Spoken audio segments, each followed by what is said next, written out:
Smite and Paladins in the same place, guys. It's October, which means it's almost November, which means it's almost time for HRX. That'll be a lot of fun, guys. We've said it a lot, but remember, if you haven't gotten your tickets already, go ahead and grab them now, sooner rather than later, because hotels and stuff start to sell out, tickets start to sell out. Yeah.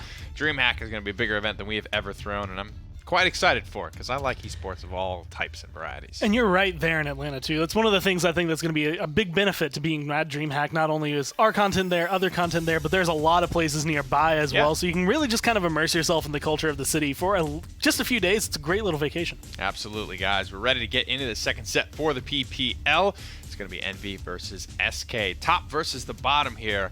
We'll have to see if they're able to bring balance to the force here and give us a nice 2-hour set, because that ended up being fairly quickly from the Renegades and Splice. It was 4-3 the whole way through, but it was a 3-0 in favor of RNG. That has been the balance that we've seen so far, is pretty much anytime there's a 3-0, you tend to go, the next set is a longer set, right? That's usually the way they've been balanced out, but it's also an interesting dynamic that Renegades have finally stepped up. They find themselves a 3-0, and this is a chance, I think, for SK to show what they're worth. But at the same time, it's a chance for Envy to dominate. This is SK's last set of the split. So whatever happens here is probably going to be what's left in everyone's mind going into LAN. Right. SK grabbed the first bans here on Stone Keep.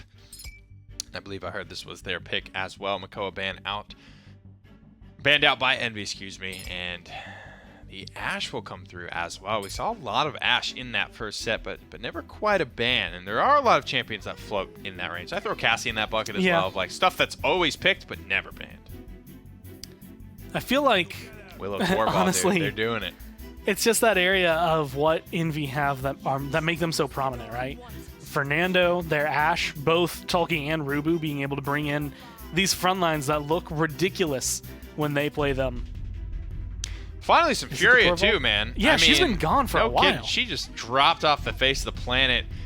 Nerfs to her fall-off damage, nerfs to her cooldown of her right-click, but I always said I thought it was just the Solar Blessing that made her so strong. Yeah. That's what everyone was talking about. That's what everyone was saying, oh, this maybe needs to be looked at, but nothing changed about it. And she just kind of disappeared into that good night. I think part of that might be just the ebbs and flows, man. You know, when you get used to playing a certain way, you get used to like your Fury doing this much damage and healing this much. Yeah. Anytime you can't live up to that expectation, even if it's not a big deal, anytime you can't live up to that anymore, I guess it's pretty jarring, but I don't know. I feel like Fury is still kind of Furia. Well, they've gone for a Khan 9th pick, something that I never thought I would ever say with Envy in the lineup. Like, I think any other team, maybe I could see it happening, but it's Envy, who I know have valued him highly in the past. They're not going to let him, or they do let him go through. It just ends up going all the way down towards the bottom. And Eevee on this map has historically not been fantastic, but at the same time has always ridden that fine line of one good performance is all it takes. Well, guys, cast your votes on who you think is going to win. And I definitely hear what you're saying. On paper, both look pretty strong here. It's not until you attach the name Envy to one draft that you start to feel some type of way about it. Eevee will be the final selection for Envy. They don't run it a ton, but I definitely have confidence in Randomoo. I think he's one of the best in North America to do the blaster role. It's my favorite champion, so how could I ever be upset to see it? She's good. And this is one of the maps that I think you can showcase not only her prowess and her movement, but also exactly where Blink can and can't get you. There's actually some areas on the map that some champions can go around the side of pretty much, you're hovering over the ledge. If you make a mistake, you're dead, but it gives you an alternate route to the back line, and there's maybe 2-3 champions that I've ever seen accomplish that route. Eevee is one of them. Random Noob has an opening here that might be able to get him to take down someone like Bitey and Vocal Pan a little faster than any other champion you might see. I have to say, I play favorites certainly, but Defiant Fist Andro has been my cup of tea lately. That is all I've been able to play. A little bit of Eevee here and there as well. Got to pay homage to the old faithful. Noob taking so much damage out of the gate though. And the Willow, spray away, my friend, but you are not in a good spot here, brother. I mean, keeping Envy locked down though, or SK locked down as it is. Envy are kind of locked, engaged with them, but they have been able to pick up 21%. And no one on SK feels truly confident. Even if you're trading out health bars there for Random Noob, you're still happy overall being able to lock down all of SK in one corner. 54% for Team Envy on the objective. They've got the Inara. The longer this fight drags out, the more likely they are to just wear you down, and keeping that Inara there the entire time. They're playing against a Willow here, but as you're seeing, Random Noob's getting dead zoned. You're seeing Rubu getting dead zoned. Those are dead zones that are not on the objective. Yeah. And that bad boy is like a 15 to 18 second cooldown, somewhere in there. So every single one that you're not seeing there, let's just take the 2 that we've seen not on broadcast, right? That's potentially 30 seconds or more that this Inara has had healing on the objective. SK have an 80% vote rate for them winning this map. And I think they do have an incredibly strong draft, but I'm wondering if chat might be underestimating Envy. That fight is a great example. That entire time, SK's fighting for high ground. Their fight doesn't look bad. That's entirely what they needed. But it was a 100% pickup on the point for Envy, as they weren't fighting really for the high ground. They were just stalling SK as they grabbed everything else on the map. And Envy really aren't stretching themselves too thin here with a lot of these picks. I'd say Eevee is the biggest stretch for them. But everything else is, you know, it's pretty cut and dry for them.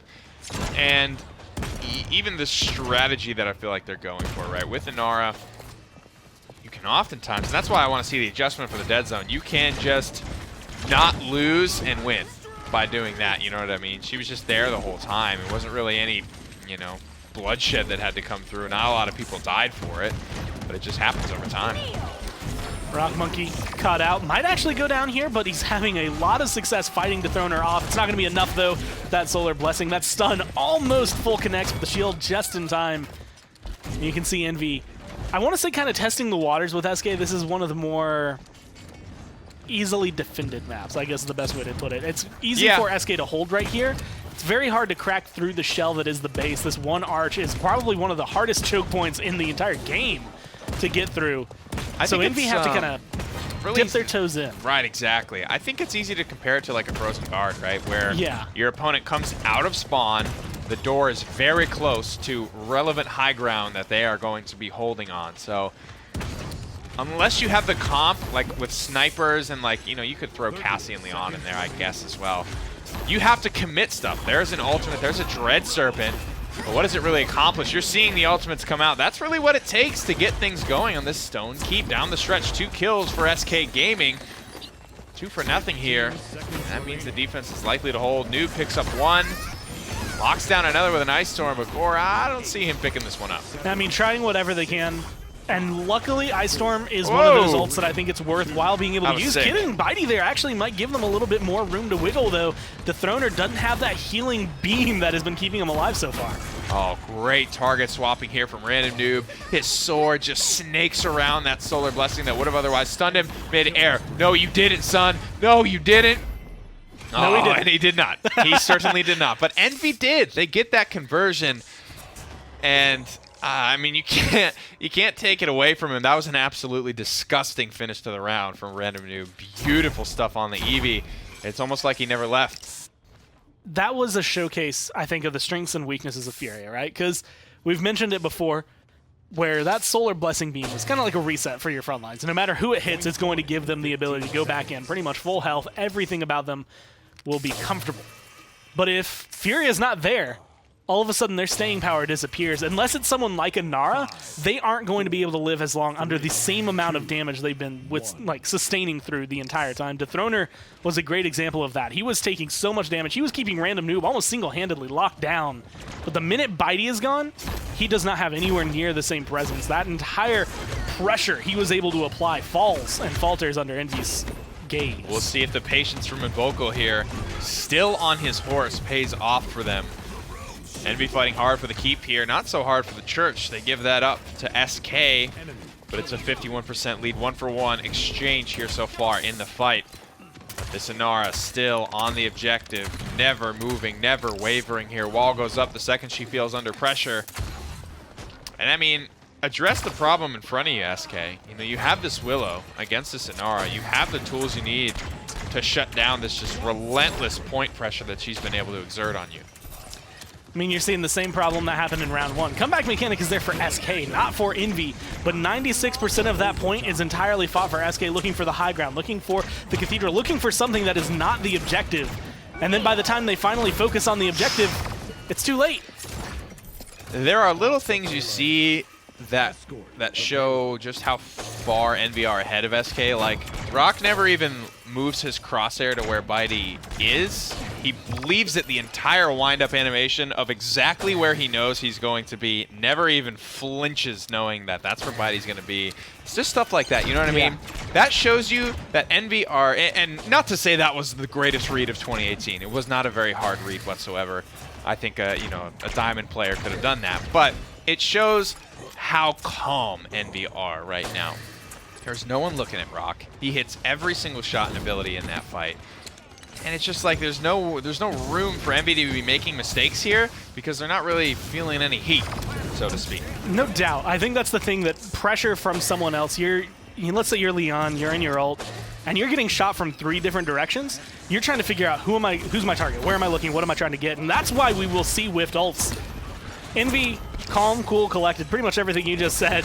They don't have anything that's worrying them. Random noob, maybe a little worried about his health bar, but with the pressure that he has around him, I don't know if there's anything to be scared of. Look at that cheeky little flank from Tolki Zanara. I see him pop-tart his way up onto the high ground. I think I heard him spray as well. I don't know who that was exactly, but Team Envy here on SK's map pick. Looking damn good here. One more kill separates them from the 4-0 victory. Everyone is clown fiesting down onto the objective, as they have been raised to do. I don't know if that'll change the outcome, though. Frontliners are here. The frontliners are still healthy, but Rock Monkey's looking to change that here. Dethroner will yeet one last yeet before Team Envy claim their Game 1 victory. I mean, you get the full dynamic. What is a frontliner without their support, and what is a DPS without their frontline? Like, the entire triangle that is Paladins just is showcased by when you don't have anything there for SK. Yeah. You can't put any pressure back onto Envy, and they all kind of systematically died in the right order to showcase exactly how little they can do without their full team.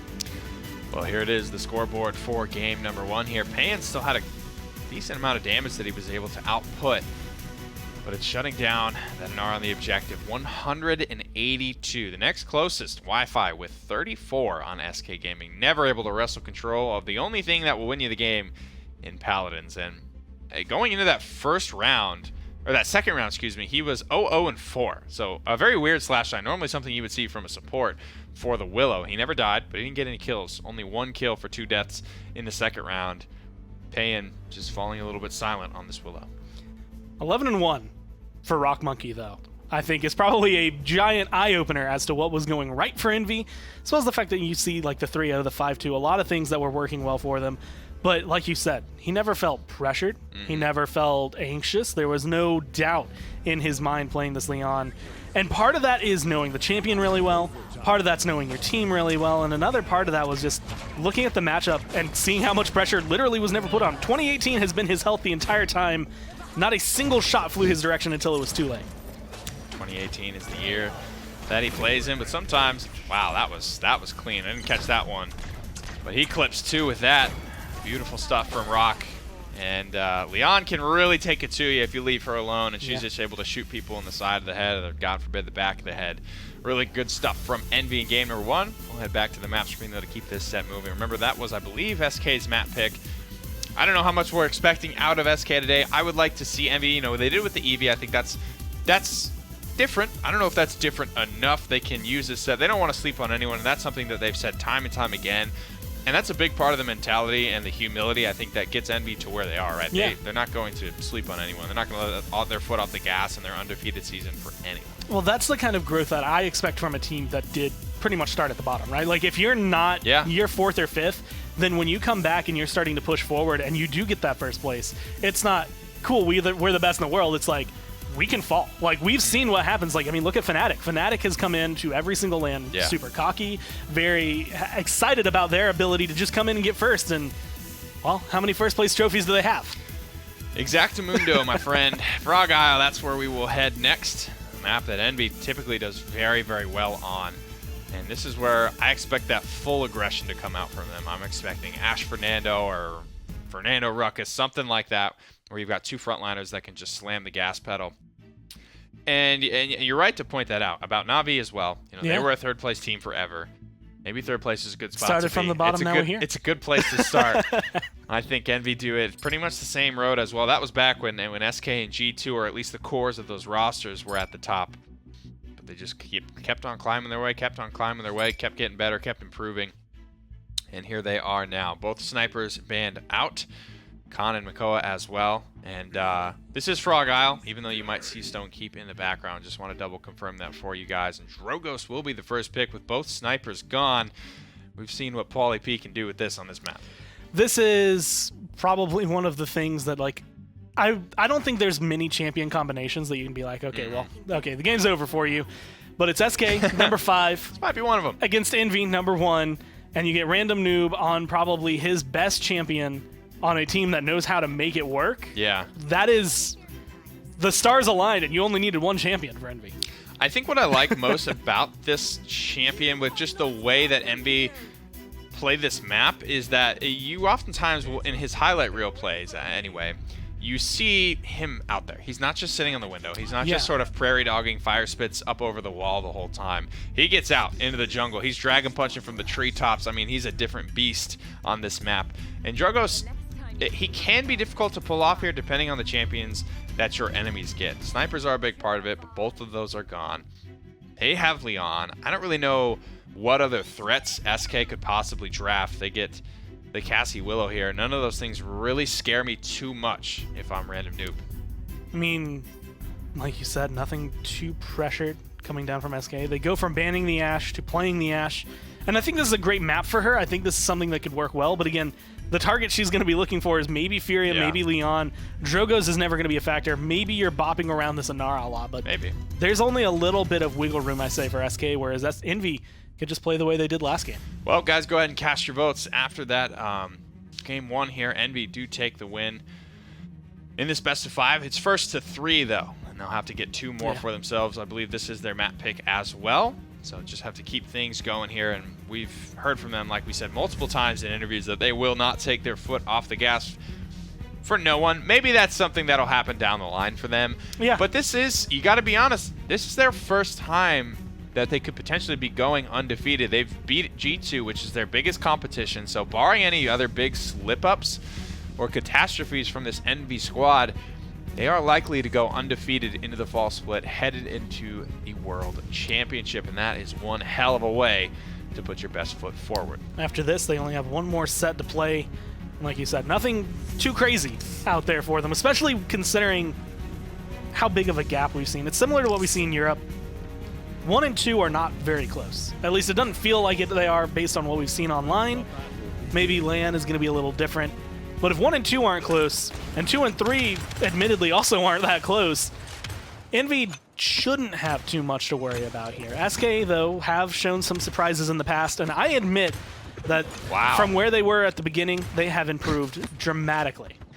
That first fire spit is a fire spit that I will wager you may never see land again, where those 2 champions were. Willow up on that like corner that I never see anyone play at the start of Frog Isle.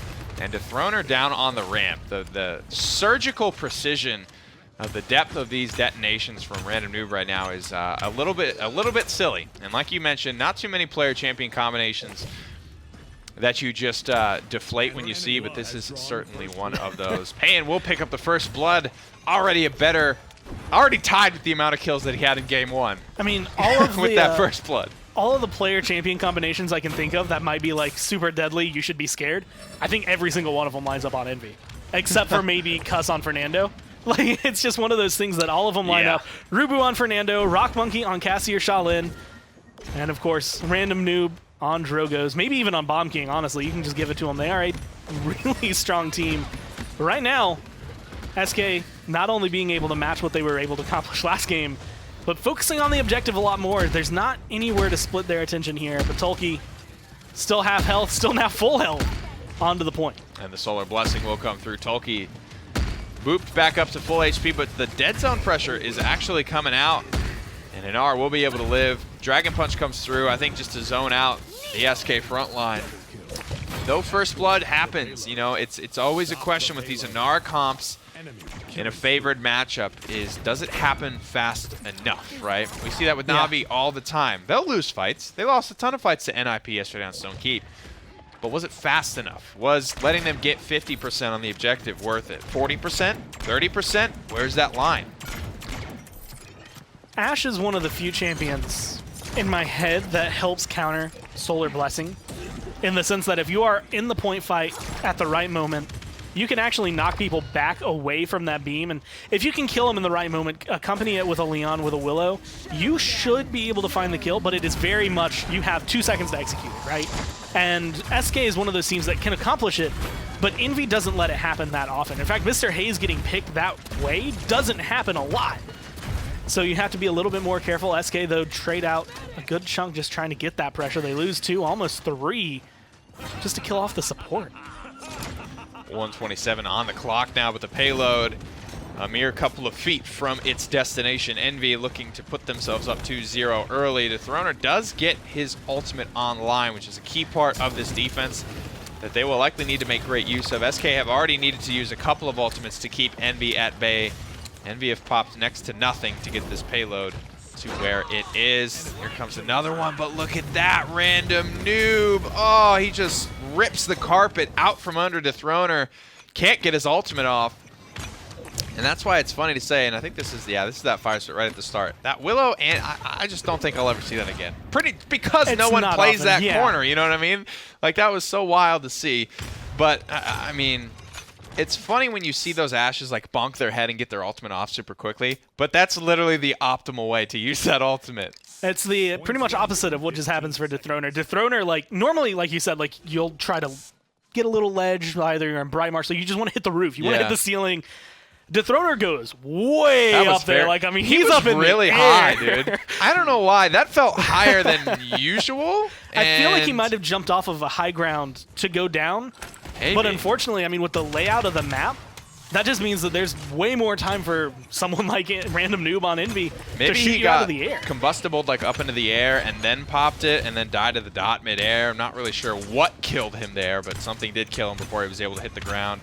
Wi-Fi on this little barrack down on the objective. Drops the dome shield as well, trying to stay alive. Nice rocket connects with the damage reduction.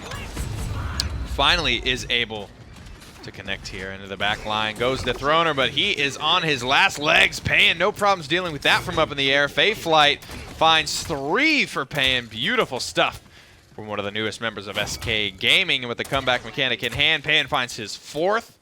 And SK will grab a payload. Where did that come from? Like, that was just SK, like, that felt like a complete switch from where they have been. That was all aggression. And again, this is something that I feel like was said during the Renegades and Splice set, where it's just, it finally feels like the team has something in their mind. This is what their goal is. This is how they accomplish it. Sometimes it works, sometimes it doesn't. If it doesn't, you shrug it off, you go back to the drawing board, try to figure it out.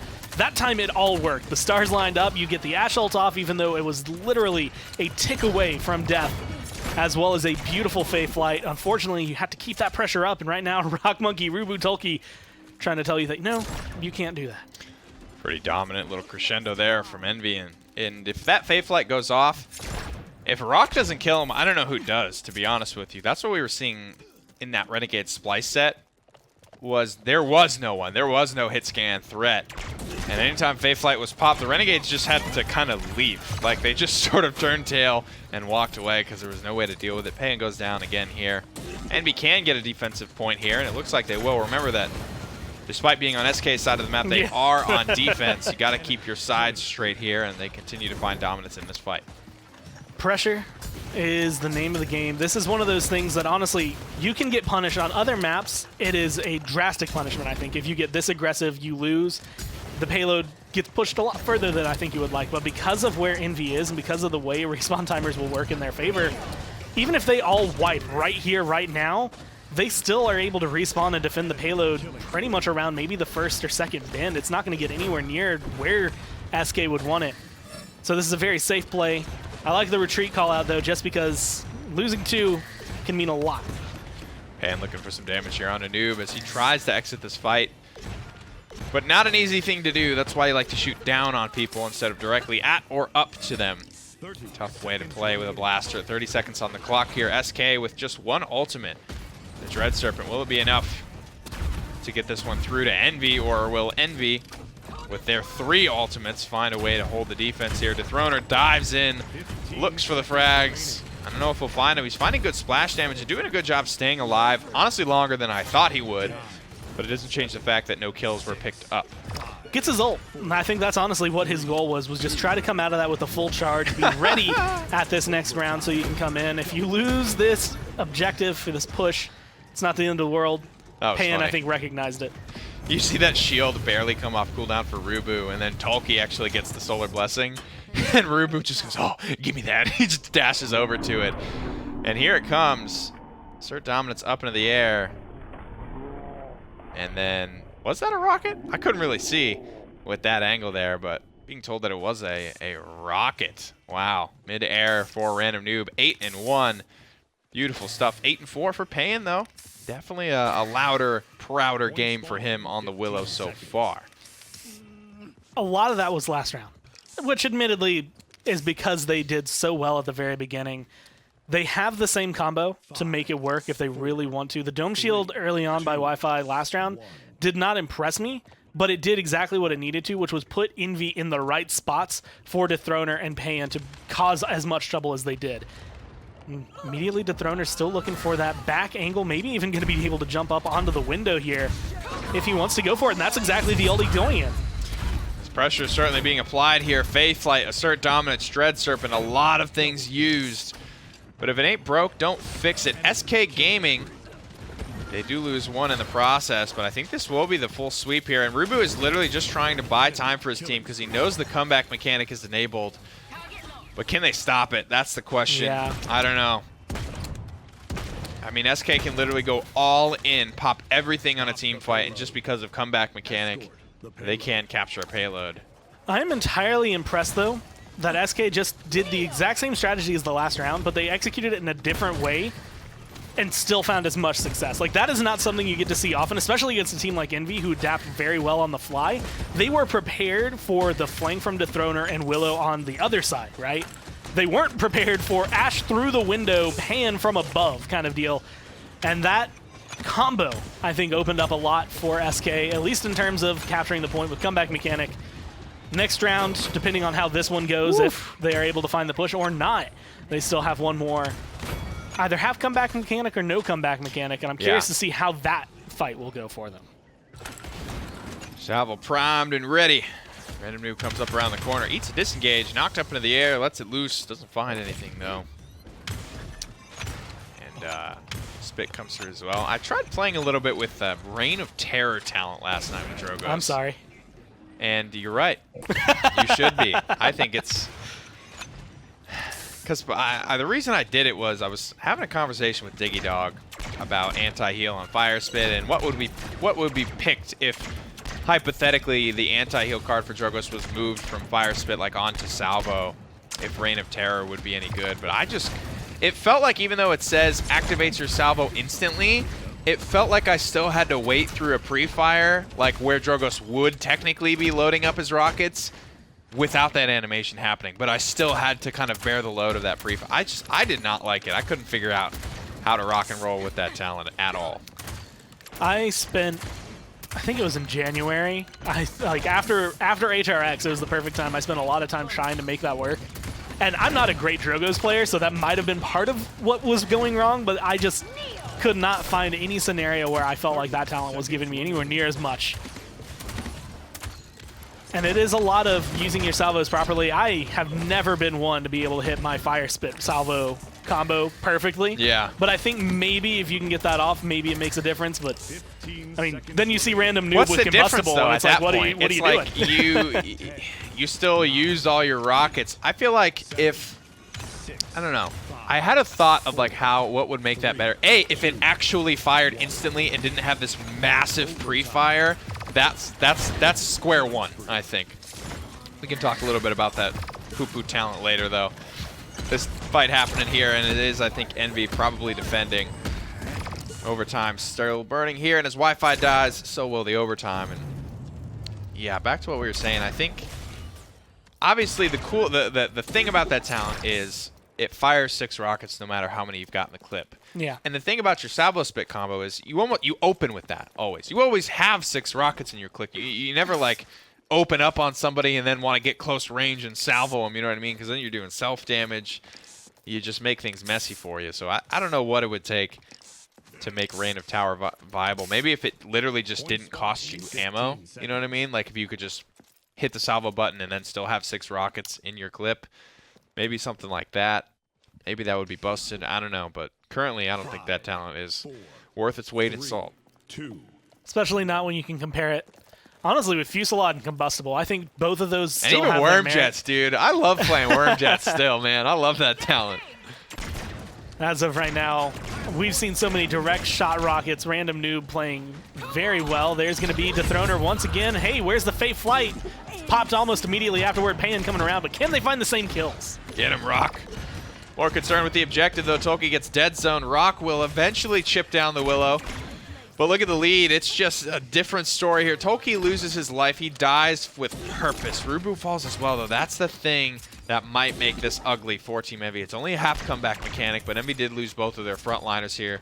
So their ability to stall the point is a little bit toned down. Rip it back up. That's definitely got to be some master riding there. Tolkien, he just needs help. He needs his Solar Blessing. Get it to him quickly. Big Dread Serpent, though, from Bitey finds 3. Quick turnaround Enlightenment. Just because he assumed there would be a target there, but Rock Monkey hits a shield with that ult. Tolkien, Haze, Random Noob all going down. Rubu's alive, but he doesn't have a lot of health. And with half a comeback mechanic, that's usually about all you need. And I will say, SK, that one is a lot more impressive. You don't just win one fight. You have to continue winning a fight with that. And so you're able to come through. This could potentially be the point for the win if they are finally able to make a push, which so far Envy has been able to quell every single time. It'll be interesting. No flawless victory here for Envy, potentially. And it's good stuff from SK. I mean, you really can't take anything away from him. They keep doing the same thing, but it's kind of working. My question is, if this defense holds as it has every single round before it, does anything change? This is where I get nervous if I'm SK, because I've been in this situation where we're coming back, things are working, things are working, things are working. It's 3-3 now. We have never had to do anything different in any of these rounds because it's worked every time. And the enemy team has had 3 rounds to just plot and scheme and think about a way that they want to beat this strategy. And then it becomes you on the fly that needs to think of, okay, now what do we do? How do we respond to this response? How do we kind of find our plan B in the chaos of what our enemies are now doing? I want something that's going to be counterintuitive. Sense? Yeah, no, I know exactly what you mean. And what I want to see is something that is actually kind of against your intuition as a Drogo's player. And I think it does fall on Random Noob. I don't want him to fire spit at the beginning. I want him to wait for the Ash ult to come through, knock him out of there, and then if he can charge it back in time, use the ult to kill him off. Do something about this Ash immediately, because that's what's giving the zone. That's what's making it easy for someone like Pan to just kind of hover in the air and get a bunch of free fire. You're forcing other ults.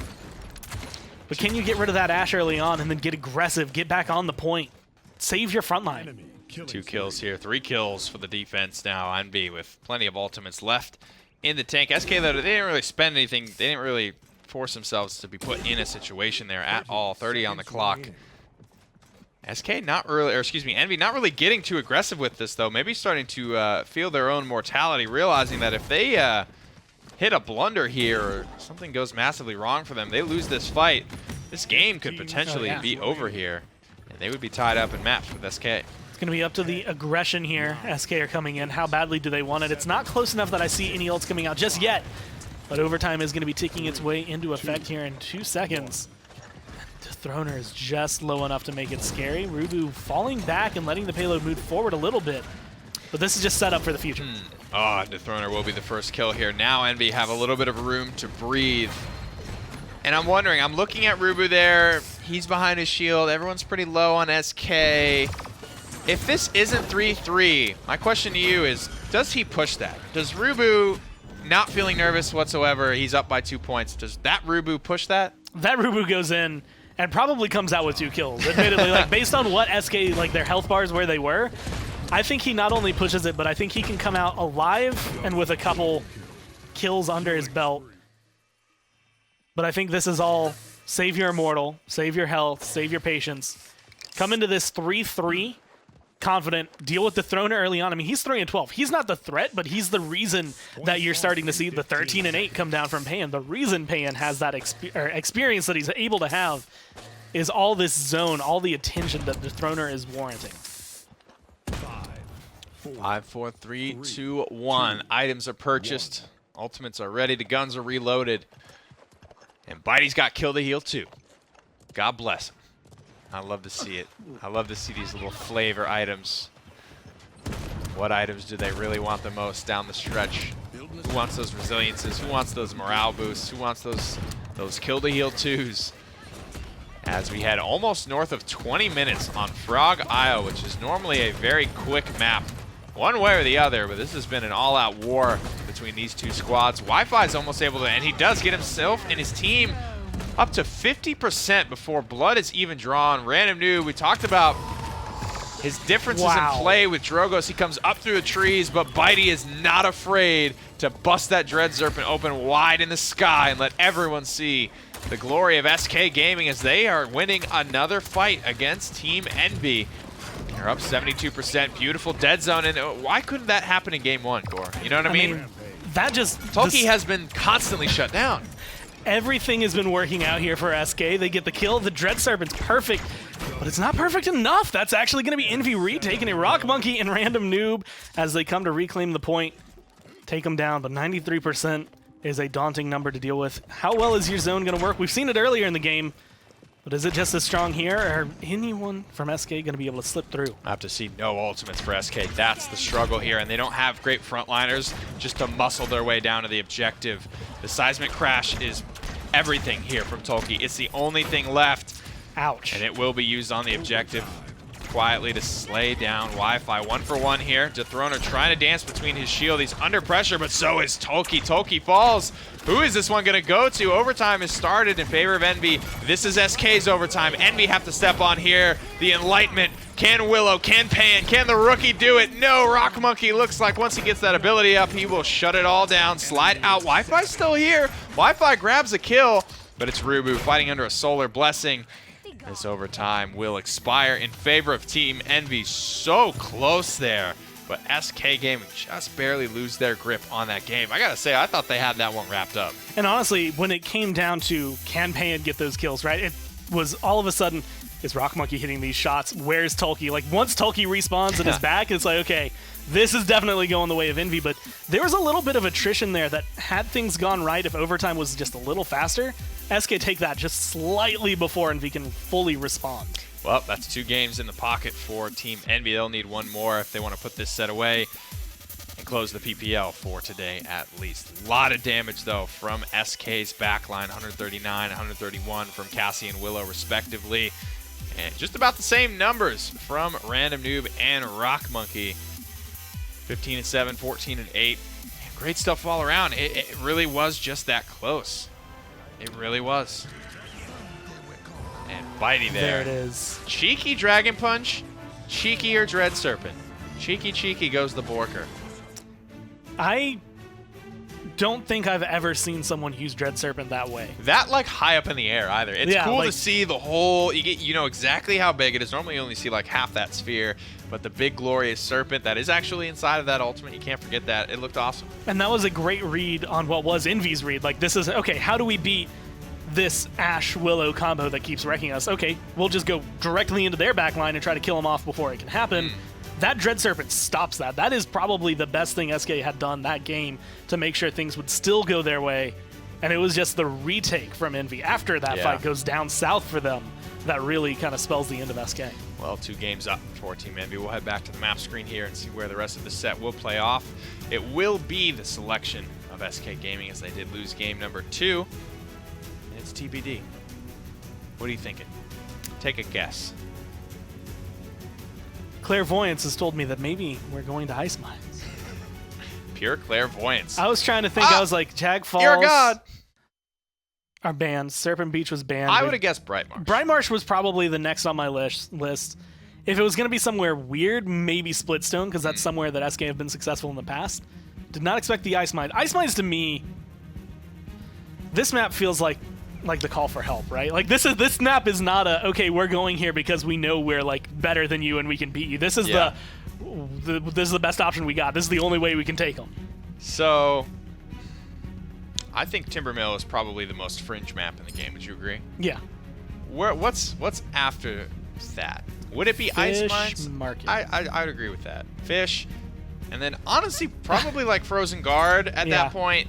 Then Ice Mines. Then I'd say Split Stone, and then you get back to you get all those your the ones you Stone see Keep, every your single Jack time. Balls, Yeah. your Frog Isle, your whatever is going to be seen in this best of 5. Koa first picked here for SK Gaming. Drogos, Leon, Cassie banned out. Cassie and Leon are the two that you don't typically see down there. I'm trying to get my mind where Envy's at right now. Willow, I understand. Ash, I can understand because of their players, but I'm trying to think what she's going to benefit from that Inara couldn't have given you on Ice Mines. I'll be honest. Maybe a little bit better. I agree. You probably see Dethroner on this Makoa, right? And at that point, if you want Ash, you probably don't need to pick her right there, I feel like, because SK, I mean, Wi-Fi can play Makoa. Yeah. But with Inara open, I don't know.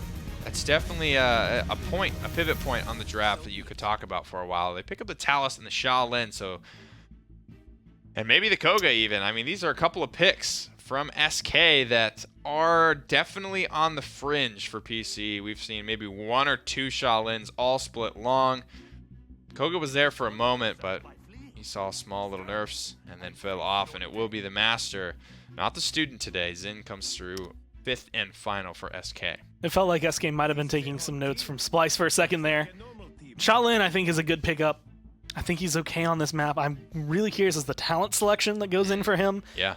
But I don't know if it's going to be the equalizer. I don't know if it's going to be Talus, Willow, Ash, Fernando, all on Envy, right? When you add those things together and put them on exactly who Envy is, it makes them, I want to say, a little bit more deadly, right? I said earlier, there's not many champion player combinations that can come through that are something to be worried about. But I think Rubu on Fernando is going to be scary. Random Noob on literally any blaster is scary. And Rock Monkey on anything that he might feel comfortable on. Talus isn't the one I think of, but I'll give it to him. It's still probably going to look great. Recurve, Treacherous Ground, Yomi, Leviathan, Battering Ram, Nightshade, Scorch, Solar Blessing. I believe that's Inner Strength down there for Rocco. The recurve doesn't necessarily surprise me here because there's so much shielding, and Vocal is going to have to do a lot of shield spamming here. He's the only one with Wrecker on his squad, and Shaolin just kind of remains one of the best shield shredders in the business, if not just for planted, but his high scaling too. You know, when you have 1,000 base damage, nowhere to go but up, and up at a faster pace than just about anyone in the game. Has his stun combination. We saw Mutsu pull out the explosive arrow. And that's always been one that's like losing your stun, your impale planted combo. It's like it's tough to do, right? That is such a part of Shaolin that makes him, I think, the champion that he is. That was part of the reason that when we first got to see Recurve kind of get picked up, it was actually in the PGS by an OCE team named Trident. I was happy because I was like, you keep your stun, you're on Serpent Beach, it's a perfect map for you. This is another map that, admittedly, with how tight some of the corridors are, you can find a stun relatively easily. But it's just being able to have all of that line up and then find you that extra damage. And right now in Vocal, you're seeing the poke, you're not seeing the kills. For either squad, I don't believe First Blood has been spilled yet. Nope. It's just healing on the objective, 72%. SK Gaming realized that they need to make something happen here. They can't play this game. And normally the team with Inara will be the team that wins in this situation. But Envy just find a way to do it in Vocal. And Dethroner managed to pick up the First Blood. And finally, SK will be able to put themselves on the objective. A very quiet loss here for Team Envy. They only lose 1, but it does force them to back up. 81. Map control, though, man. No one's moving for SK. You were asking about where's that line, right? How much do you give up before you finally fight on the objective? Is 81 the number? I'm not sure it is. I think that's pretty past the number. But since it's Ice Mines, I feel like you have a little bit more leniency, although it does depend on the aggression. Rock Monkey gets rid of Bitey. That's going to be a fade flight into the air, and Vocal looking to go down. It doesn't matter that you're stealth. That's a double kill for Random Noob. And I mean, when you just have this poke battle the whole time, it's wild to see the ult charges come through and these first ultimates being ripped out by Envy now. They pop a lot of stuff. SK pop a couple of their own, but it is Envy that stands atop the payload for now. You have to imagine that with 81% to nothing gained going into that round, you have to say, how could they lose? How could that have gone any other way? there's a line. You had mentioned it in the last game. I think it goes just as well for Stone Keep. How much can you give up before it's too much for your, even like a skill fight to go against you, essentially? 81% is a daunting number. Can you actually come back and catch up to that? With comeback mechanic, yes. Without it, probably not. And you can see a 60, I think, is where they were able to attain. If SK were able to just get a little faster when they find that kill onto Tolki, that might have made the big difference for them, but it was just a little too late.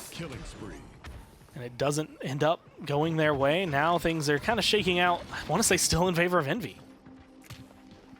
Tolki did manage to pick one up there, I believe. 1:30 on the clock. SK spend heavy. That was a pretty intense team fight there for where it was taking place on the objective.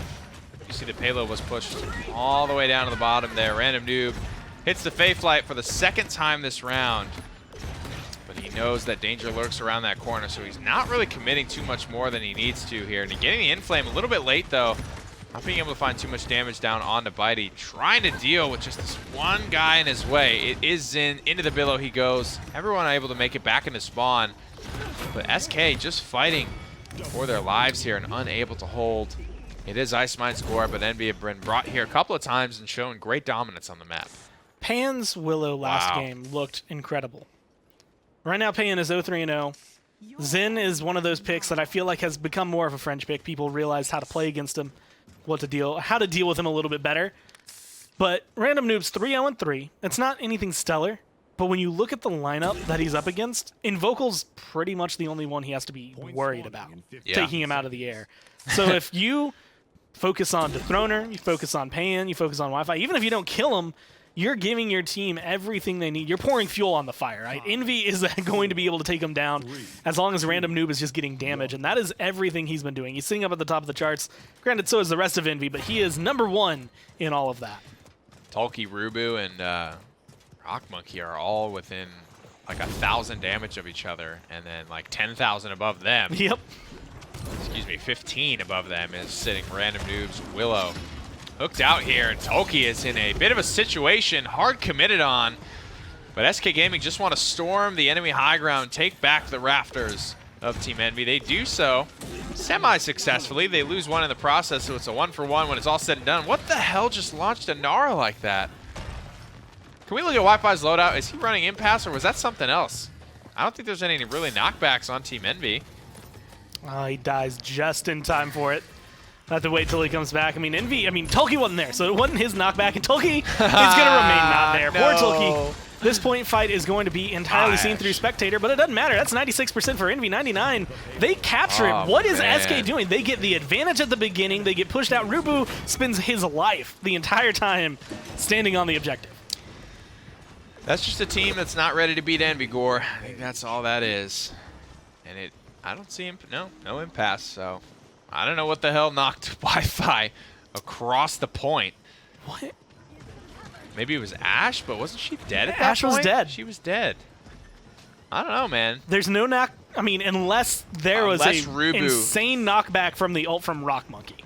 That's the only other thing I can think of. But at that angle, it's still weird. Yeah, it is weird. Because it's not that much. Because he went this way. Talus goes back. It doesn't really go Talus can up. only aim that way. Yeah. Talus can't really knock you up. He just kind of knocks you away from him. Huh. Huh, indeed. Is Rubu running like the charge knockback 5 card? I mean, I'm running out of ideas. As you can tell, I'm really grasping at straws here. Who cares at this point? I think that's the best way to put that one to bed. Here comes the Ancient Rage, though, as well as the Spite. Finds the kill here. Pan running the guillotine.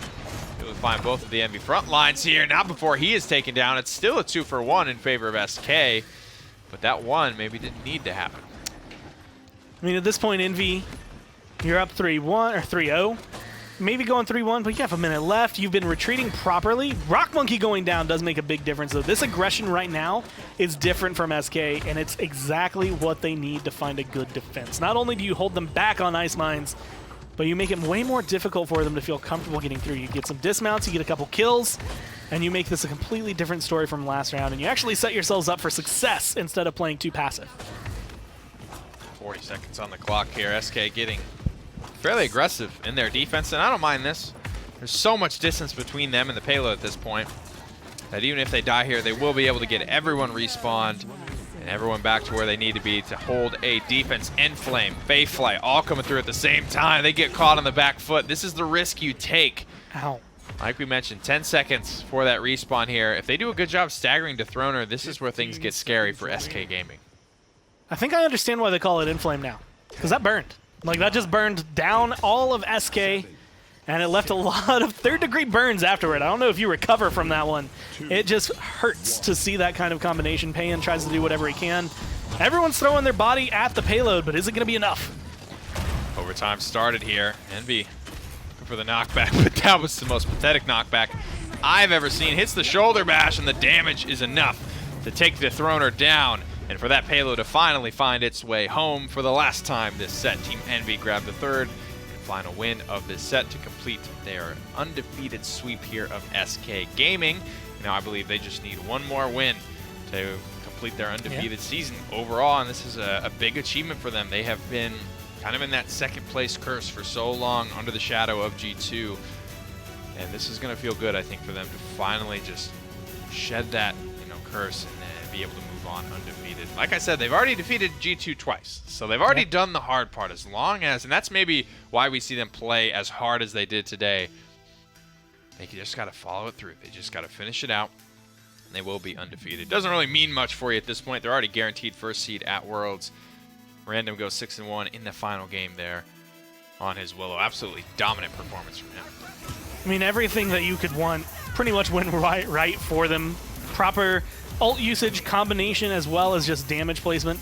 And there was no one, again, when you look at SK, who's going to deal with him? Who's going to take him out of the air? Shaolin's your best bet, and Shaolin was who he took care of most of the time at the very beginning. Or you'd see at moments like that where Invokal's aiming for him, trying to get him, trying to hit him, but it's just that difficult because you don't have that hit scan, you don't have that presence to really pull him out of the air. Yeah. Well, let's head to the standings, guys. Like we mentioned, Envy so close they can taste it to their undefeated season finally being complete, 7-0. With 19 maps up, a beautiful season for them indeed. Just one match stands between them as well as Team Envy, or excuse me, Na'Vi. And they actually have a better map differential than Na'Vi. That's kind of interesting and worth noting, I think. G2 just have to get through Splice. Envy, not an easy matchup by any stretch of the imaginations. They have to defeat the Renegades for their final victory of the season. That's going to be a great one to watch. I think Fnatic versus Pro is the one that I am looking forward still the most of this week. I think that's going to be a great matchup, given that you saw Mouse take Fnatic to 5, and you see VP defeat Mouse. It's like, what's going to happen in this matchup? This is a true time where we just don't know what Fnatic are going to be able to do. Well, that was SK's last game for the season, so I'm kind of wondering, I would guess, what's going into their minds. This is the point where they get to crack down. I mean, they have now 2 days to watch the top teams play, see what's going on in their minds, G2, Envy, as well as Na'Vi being able to come through. Virtus Pro even, to an extent. Look at the competition that's going to be there at placements. Try to figure out what's going on for them over the next few weeks. Well, guys, we're going to head over to the round table and get seated for Gather Round, our post-game show, where we just do a quick little breakdown for any of you that may have missed some of the games from today. So stick with us, and we will be right back for Gather Round.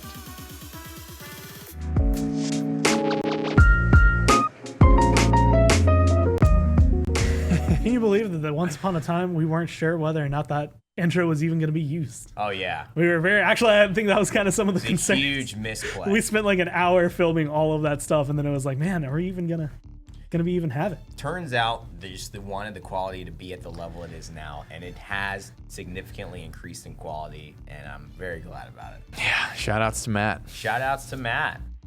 It's a lot of fun that happened. Shout-outs to Matt. Today was a quick day compared to what I think we always see. Like, whenever you have like a 3-0, and that's like our joke afterwards, like, man, that was a quick set. I hope you're in for a long haul. Yeah. For I don't know how many days in a row there, you either had 4 games or a long 3-0. But anytime it was like, hey, this is a 45-minute set, the next one was 2 hours. Or you'd have a 2-hour set, and the next one was 45 minutes. Yeah. This one was 2 long 3-0s. It was a lot more comfortable, I think, from both of the teams, too. Like, it didn't feel... I mean, like, SK felt like they were able to put up a little bit of a fight. And the same thing can go for, like, Splice. Splice was putting up a little bit of actually a bigger fight, I think, than we saw at SK to try and keep track of Renegades. But it all started on Fish Market, which was already out of place. What a way to kick it off. And there was no front line either for Renegades. And they were able to win it Is Fish Market, like, did drafts even matter on the map anymore? Fish Market is just such a weird map where you don't always need that front line. The zone is stupid strong. It feels like you almost always have comeback mechanics. So if you can just get that one cheeky victory, I mean, that's all you need. The zone is insane on Fish Market, and they had everything that they wanted. They obviously could not compete with straight up frontline healing presence, but they have the Death and Taxes Leon, and it was piloted really well by ClickU. I think Ricotta's choice of the sniper actually made them much more vulnerable to this because it was kind of win or lose, and I think the biggest part was if they had a little bit more of a flexible DPS that would buy some time against the aggression of the 4 damage dealers, I think it would have been much better for Splice, but who expects that? I mean, coming into today, you had talked about both of these teams kind of needing to make positive changes, and you had mentioned it in the set that both of them, it felt better like they from did what make they were changes. able to do today. Do you think kind of what you wanted to see when you were mentioning it on the desk happened? Yeah, I do. I think Splice showed up and were better. I think Renegade, I mean, look, it was a 3-0. Last time they took 2 hours to do the exact same result. Now these guys are being more efficient, and I think that's what it's all about. You just can't take all this time to get the same result. If you're gonna make a play, make it. And they were willing to make risk and take risk. I think it fell off late in that Frog Owl game. I saw a lot of hesitancy, but I see that with Victor, so maybe it's just a play style thing to really commit and extend. A great example of who was doing that, it was in that last game where it was Frog Isle, and Invocal was playing on that right ledge, very kind of engaged in the point fight, but also still having that line of sight to the back line with the damage dealers. And that's where it's either Victor's or it's just a couple of the players I've seen play him are really hesitant to go and venture out to. Yeah, can be dangerous at times, but staying involved in the fight on Frog Isle has proved super important to making those like fringe backliney stuff successful. Yeah. Would you say, like, based on today, is this like a big win for Renegades to be able to find the 3-0? Is it better that they got a 3-0, or is this just a good sign going into LAN that they've finally been able to kind of clean up the act? I guess it's kind of expected, but it's good that it's 3-0, but at the same time, those were pretty long, like 4 3s in all of their victories. It is one of the longer 3-0s that we've seen. To me, it's expected, but I guess it's a good sign, sure. I mean, for me, I come into it expecting another 5-game set, and I think we get 3, and that to me is a step forward for the winning team. And Renegades, however you do it, you do get the job done. At least they win with a little bit of efficiency in terms of set, not necessarily the games, and then you work from there. That's it. The other set we had, and I made the joke, I think I said it on broadcast, we've talked about it in the back, that it's maybe going to be a long one. SK were able to come through for a final hurrah for their last set. Do you think it was what they wanted to leave it on? That Frog Owl game hurt my heart to watch, man. That hurt. Ooh, maybe that's good enough for them. You're right. They did have that, and they had those moments where the Envy is just a better team, man. There's just situations that they backed Envy into a corner, and Envy just able to kind of slip out of it at the last second. That's the type of stuff. It happened on Ice Mines as well. Like, when you have a Nara and you are the team that goes down 80% to nothing with no one dying, that's the type of stuff that just shows you Envy they're more comfortable. They're moving around the map with more confidence, and that's the only thing that puts you in that situation. I mean, the strategy they had, the assert dominance with the Fae Flight, worked essentially 3 times in a row on Frog Isle. It looked really good for them, and there was a lot of merit to it. And even the last time when it seemed like Envy finally kind of caught on to the trick, what do we do to beat it, they're able to counter it out and look good. And like you said, it comes down to tail end. Envy's just playing better. Yeah, one bad play of letting Rock Monkey. This was a beautiful Dread Serpent from Bidey. I mean, they shut down Random Noob, and I think he cleans it up. Oh, and Vocal is the one. But then they let Rock Monkey get off the leash at the end, and that's the big difference maker there. He ends up cleaning 2 or 3 by himself and applying anti-heal during that entire last team fight. But boy, I loved what I saw from SK up until that last moment. And you feel like, listen, one bad play, and that's the thing that, we just kill them or we do this one thing and we win, guys. That's a game we pretty much won. That's looking good for LAN. Yeah, that's why they do lose. I don't think that SK are super upset. I don't know what they were expecting. I don't know what I was expecting, but I feel like SK outperformed what I was expecting, which was not much. So Envy, at this point, they're looking for their 8-0. There's a conversation to be had about how well they play all their maps, how great they look, but I feel like we have that all the time with them with the way things are going. They're going to HRX, everything's set for them.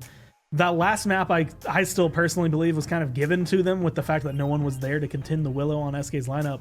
But SK is who I want to focus in on because they have to go through placements. They do. They have a long road if they even want to try to make it to HRX, let alone if they want to try and deem themselves a team that could get to a world championship spot. What from here do they have to do for the next few weeks to crack down on themselves? A lot, man. I don't know. It's going to be tough for them to make it out of that bracket. Because I think going into that, I'm guaranteeing Fnatic and VP feel like they're making it out of that. And then feels like you're fighting for those last two spots. And SK being at the bottom of the traditionally weaker region. At this point, got to give Renegades that tough. slot as well. Yeah. I mean, this is a rough if one. not giving it to Mouse or someone, right? Right, There's right. so many teams there. I mean, Mouse could pop off. We know that. They could be Lanimals. You never know. We got to get this team together back again. For me, I think SK are actually in a good spot. They're in a good spot to surprise some people. Here's why.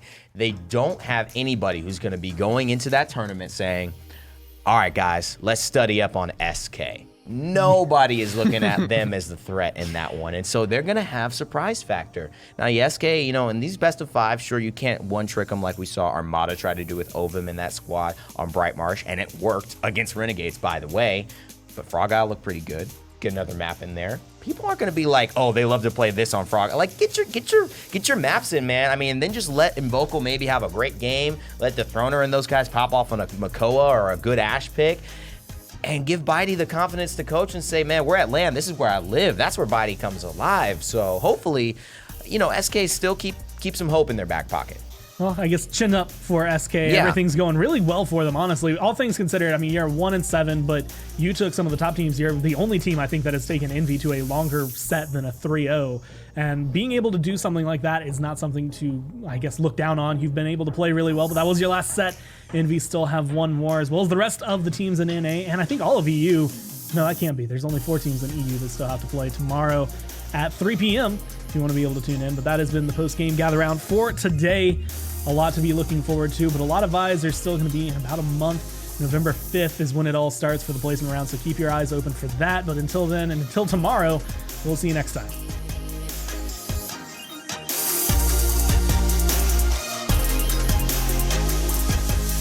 Will I cry? Will I leave behind broken and crumbled signs?